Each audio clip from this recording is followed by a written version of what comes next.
Bonjour, je vous présente mon plan pour la conception de la rampe d'accès. En fait, là, c'est en bois traité.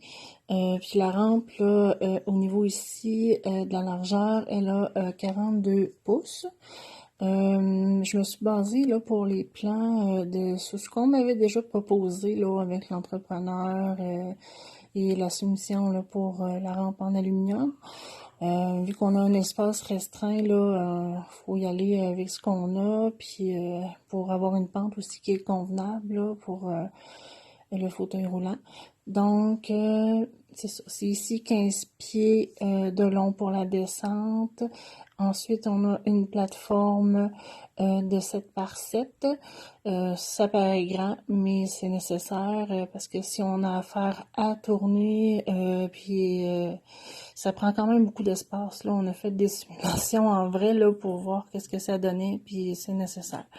Donc, ensuite, on a une autre descente ici qui est de 10 pieds, qui est plus courte, qui laisse quand même un 5 pieds ici là, pour donner la chance de retourner, avec une plaque en aluminium pour la sortie, pour que ça soit durable dans le temps.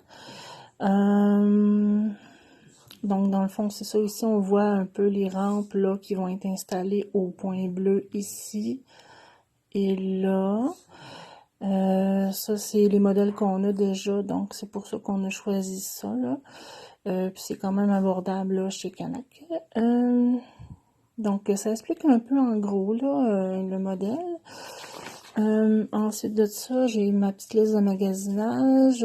On voit bien tous les morceaux de beau traité qui sont nécessaires. Donc, c'est sûr que ça donne une petite idée là, de ce qu'on a de besoin. Puis ça se peut qu'on ait besoin de plus parce que c'est un calcul que j'ai fait. Là. Je suis pas une professionnelle là-dedans. Là. Sûrement qu'on a besoin de plus de vis que ça. Mais pour l'instant, c'est ce qui est prévu. Donc, ça donne un montant de 1475,69. Ça inclut les taxes. Mais bon, c'est sûr que c'est pour ça que j'ai dit 1500, là, parce que je me garde une marge de manœuvre, là.